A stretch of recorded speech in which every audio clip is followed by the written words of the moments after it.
We're back with Season 9, Episode 22, Growing Up is Hard to Do. This is the episode in which the Cutie Mark Crusaders suddenly revert to Season 3 or so, and decide, you know what, let's use a magical pedal to make ourselves older, and then we can go to the fair. Whee! And then everything goes wrong in the most stereotypically textbook example possible. I don't want to be too harsh on this episode. It is functional, and there's some legitimately good stuff here. They have a good song, they have fantastic animation, as usual, and of course, the actresses actually were able to to use their own innate voices, rather than trying to tilt them up like this as they talk, you know, and trying to do this. They actually were able to talk more like down here. So that's decent, that's cool, and that's awesome. But ultimately, yeah, I have like 3 paragraphs of notes here because there's just nothing to talk about here. But let's go back into it. I did a little research because you know how there's been, what, 5 episodes this season that have felt like they were meant for a previous season? Now, this is not exactly unusual. There are plenty of examples in shows where, you know, you get to the last season and people just start going through the bunch. Hi, Darth Medora. Let me explain what I mean by that really quick. So, shows obviously have in-house writers, right? The writing staff, or the writer's room, as I like to call it. But they also, very, very frequently, the studio will buy scripts from other people. There's a whole lot of crap that goes into it. But all you need to know is, like, let's say Ross, right now, is like, hey, I have an idea for an MLP script. He writes a script, writes a treatise, sells it to the studio, which I guess in this case would be the people I can't think of the name of. Oh my god.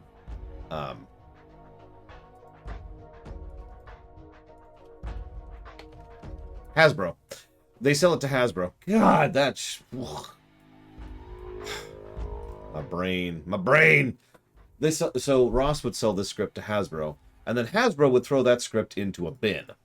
I don't mean like trash. Sorry, I should clarify. I mean like literally there's a freaking file cabinet filled with scripts. And they just let them sit there. Now, what the actual staff does with those scripts is totally up to them. What will often happen while a show is going on is they will look through those scripts and be like, this looks interesting, and this looks interesting. We could turn this into something. And often they're modified or varied or whatever, and they give the original person credit because that's how the legality of it works. And then they go ahead and use that script, and there you are. But an extremely common thing to happen in the last season of a show, and this has happened for all 3 Star Trek shows that have had a season 7, by the way, is that they'll go to that bin and be like, okay, what do we got? What do we got? Is there anything workable in here? Yeah, sure. Data's long-lost family member, and Worf's long-lost family member, and Geordi's long-lost family member. That's something but a joke. Anyways, my reason for bringing all this up is I think that this is actually what's been happening in MLP. I think they actually have started, for some of the filler episodes, just going to the bin, going to the filing cabinet and being like, well, what do we got? Because this super feels like it should have happened literally years ago. And part of the reason I'm hammering this all in is, first of all, I do like to talk about the behind the scenes, you know me. But second of all, because I really do think it's the weakest part of the entire episode. This is a post-Cutie Mark Crusaders, like, story. This is a post-The Last Crusade story. And I know. Kids can be stupid, even if they've otherwise been stupid, and blah, blah, blah. And I'll even talk about this as we discuss the episode. But the problem is, I just don't buy it. It's too simple, and it's too... everyone keeps saying it's on the nose, and it totally is. It's and malicious as hell. They constantly... I wish I'd known this episode walking into it, because I would have used my counter here, which is actually way over here. I would have used this, and I would have actually gone through and taken into account how many times they use the phrase grown-up in this episode, because they way overuse it. We're going to give you the grown-up advice, because we're grown-ups. We're going to grown up. Alright, all that out of the way, let's actually look at our notes here. So, they're going to the fair. Cool. Sweetie Belle is, as usual, the organized one, but none of them asked for a chaperone. Well, okay, I'd make fun of that, but actually that's extraordinarily common. And I don't even mean that as an insult.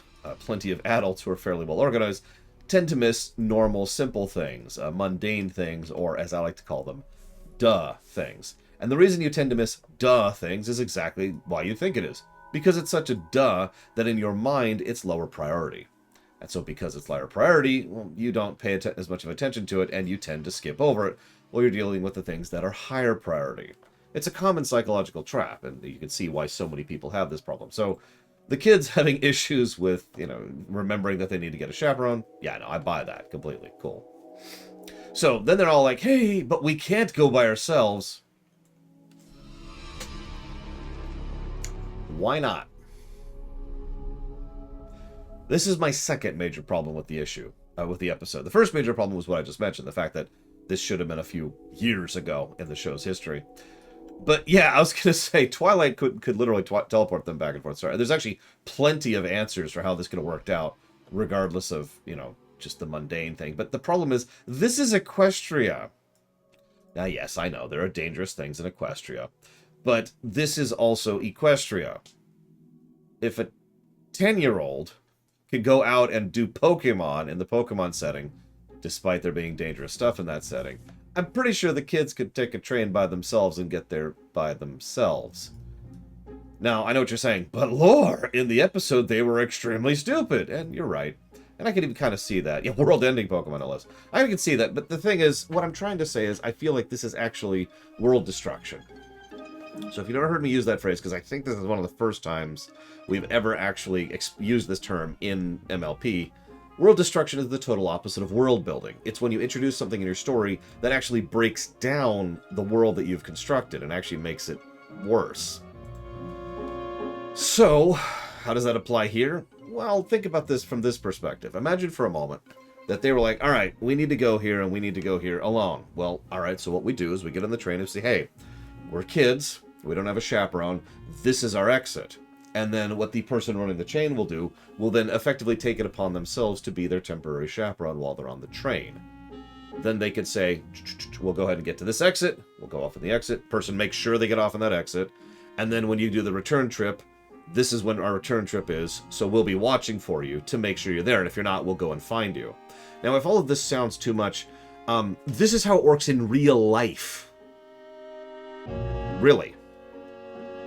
So this all applies in the real life world, which is substantially more dangerous for 3 kids to go to a fair by themselves in.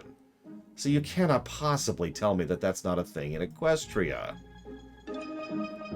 And yeah, I'm not even getting into the fact that there are probably dozens of other people they could have asked to take them there instead of, just relying on the main 6, and that's it. Yeah, Apple Bloom literally has family in Appaloosa, for God's sakes. So, you see my overall problem here, because both core tenets of the premise fail before we even get started with the episode proper. So that's not great. So, okay, whatever. So they go in to talk to Twilight, and they're like, oh, Twilight, no, you're gonna get lost, you'll shoot your eye out.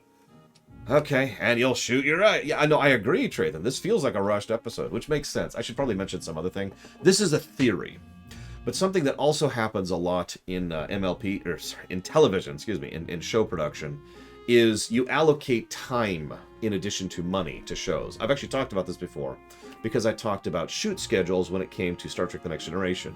Some of you may remember that because I talked about that during Shades of Grey, where they had an extraordinarily short shoot schedule, and that's why that episode sucked so badly. By contrast, most episodes get like double or triple that amount of time spent on them. This is still true in animation. You allocate time per episode. This is pure theory, I don't have evidence for this, but it really feels like several of the episodes in the filler chunk here of Season 9 have been shrunk in terms of how much time budget they have, which is very logical, because this is a normal thing when you have a big finale coming up and you want to spend lots of time on that. Because it's a zero-sum game. You have this bunch. This is your allocation, right? This is your time budget, period. So, all of that, you need to have time set aside for the finale. So it feels like they've really been rushing some of the episodes in order to spend the time where they should, and this is another example of it. Now, of course, the old rule still applies. No matter why it sucks, but I just thought I'd mention that. Anyway, so then they see the Beauty and the Beast flower. Cool. And they decide to go ahead and wish upon it. Cool. and it turns into a wishing flower. Cool. I love how the first thing they do is they go, woo, we could go to the fair, yay! The two things I noticed immediately was first the voice thing, which I've already mentioned. The actresses all just using their normal voice. Instead of trying to make their voices higher like this, they're all just speaking normally. But the other thing I find fascinating about it... Yeah, no kidding, Lord Herman. The other thing I find fascinating is they immediately point out... They don't point out.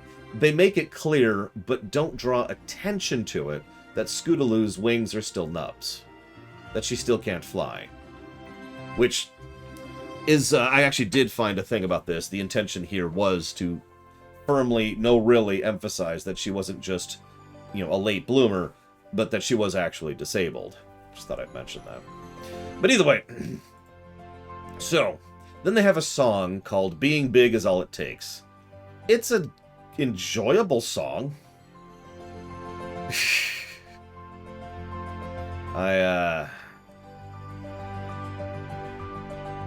Well sung, yep. The lyrics are... they're stupid. I don't have a better word for it. I don't actually mean they're bad. What I mean is the lyrics are intellectually vacuous. They're just... I mean, just the song title, Being Big Is All It Takes. These kids have quite...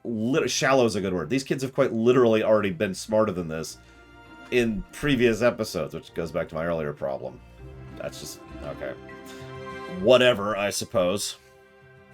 That being said, again, imagine for a moment that this song is way back in Season 3. Maybe Season 4. And all of a sudden, several of these pieces fit in a little bit better, because... how many of you remember the first time you realized that adults aren't always right, or that your parents can be wrong? Because I do. I actually still remember how weird and awkward and uncomfortable and confusing it was to realize that my mother could be wrong about things. Now, granted, I have a good memory, so of course I remember that. But, right? Like, there is that point in time in a child's life where they tend to think that adults know all the answers.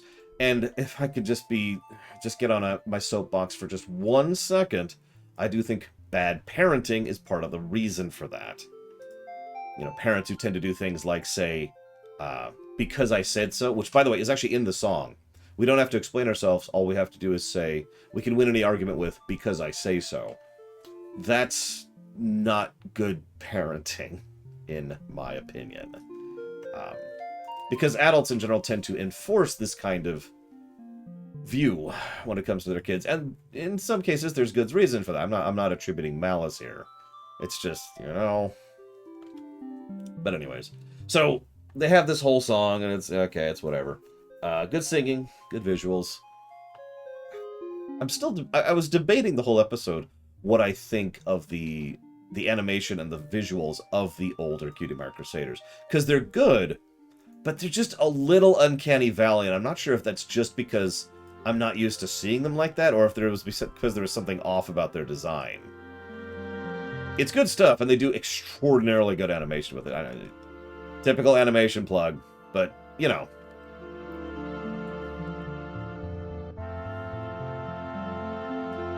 It really does, Lord Aramont, if we were to presume such a thing. And yeah, no, I agree, Darth Medora. Of course, it isn't the message of the episode. The message of the episode is growing up takes time and blah, blah, blah, blah, blah. But, and that's it. Like, there's not even really a message of this episode. It's just kind of there. So, okay. No, that's a thing. Anyways, so whatever. They do the song. They talk about the thing. There's the creepy dude who apparently is taking a break from his job of taking care of the Kieran stop to be here doing this instead. Yeah, an amused Fluttershy is just like, alright, whatever, we'll deal with this. I guess. Yep, that's right. If a grown-up's wrong, then they weren't really a grown-up after all. So we have another montage of them getting lost and having troubles and stumbling into a way to get out of here. The episode did get a couple laughs out of me. I will give it that much. Random thought. I wonder if Sweetie Belle's magical aptitude goes up based on her physical age at all. Now, from everything I understand of the world building of this setting, the answer would be no. But it's just a random interesting thing to talk about because I am legitimately curious about that. She does actually teleport in this episode. Do you catch that? It wasn't a successful teleport. Or rather, it wasn't a completely successful teleport. But still, that's a step up for her. And yeah, she looked like she wasn't doing great, and she missed. Still. Interesting to think about. Let's see here. So then we give the grown-ups, give the A-OK, which kids go along with. And then there's stupid, and then there's troubleshoes, another person who could be a chaperone for them. And then they give terrible advice because they're grown-ups, even though they know better than this, and frankly have given better advice when they were kids, because it's literally their frickety job. Shenanigans ensue, as shenanigans are wont to do. And then, you know, Twilight and Fluttershy figure out what's going on, show up, and are like, hey! And then the episode ends. And I know that I'm just racing through that, but I kid you not, I have literally only 3 sentences, which amount to a grand total of 5 letters, or 5 words, excuse me, for my final thoughts for the entire second half of the episode. There's just nothing to talk about. That being said, there are 2 things I want to mention here. First of all, I do like Fluttershy calling it, because of course she does. And second of all, they had a wish-granting flower, which only had 2 petals left. They didn't even know what this thing was exactly. They were still trying to figure out what it was.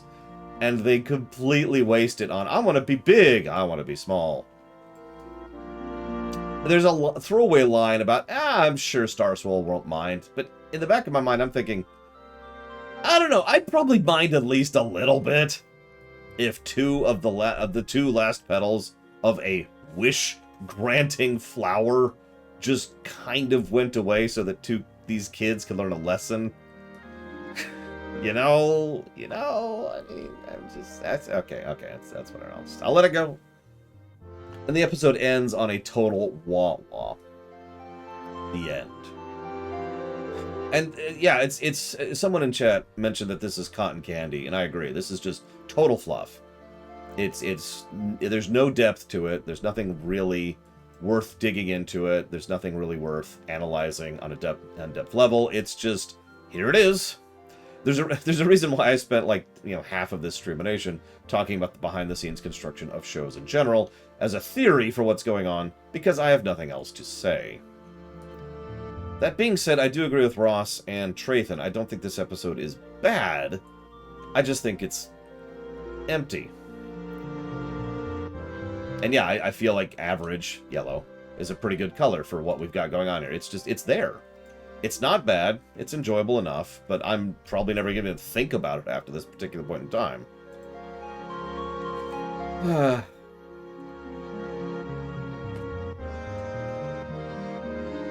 Yeah, no, I agree with that, Dream Whisper.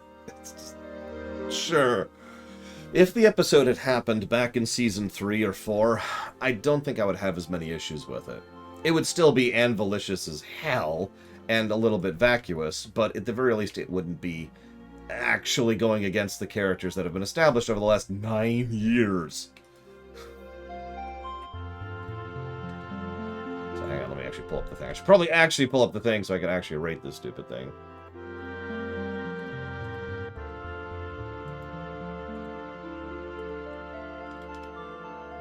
There we go. So this was... who was this? Ed Valentine, yep. Yeah, who hasn't done something since Season 6? Go figure.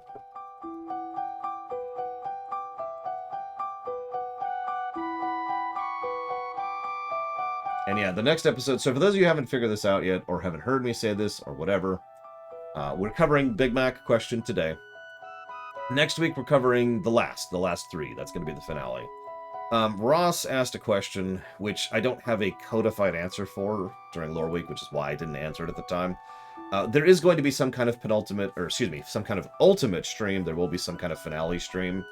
I've been debating whether to do it as a pre-recorded or as a stream, but I feel like for Streaminations, I think it feels a little bit better to go ahead and do it live. So that's probably what I'm going to go ahead and do, is do it live. insert meme here. But that means I have to do some prep work and some off-camera work, which I haven't done, and obviously can't do at the moment because we haven't finished Season 9 yet. Uncertain, Trathan? Let me actually walk that back. No, one way or another, we are not starting early next week. So let me actually talk about this for those of you who don't know this. The current method for the lore weeks is if lore week happens, then it happens, and if it doesn't, we go straight into Streaminations. Make sense? The catch is, if, because of the nature of the Streaminations, and now I've just lost my train. I'm sorry, I'm really tired. This freaking week has really been bad on me. I hate daylight savings time so goddamn much. But assuming there is no news worthy of talking about during lore week, we're just going to go ahead and jump right into the Streaminations at 10 a.m. EST next week, like we always would. So that's not changing. So I will, of course, announce something across the week, as I always do, if I feel like there's a lore week worthy news, if there's something worth discussing, in which case we'll be starting it at the normal time. So in other words, it's going to run late, not early. Does that make any sense? I swear I can talk. But for now, I'm going to chop off and watch the Big Mac Question, which I am told is a documentary about McDonald's, which I'm looking forward to. And we'll be back in about 30 minutes.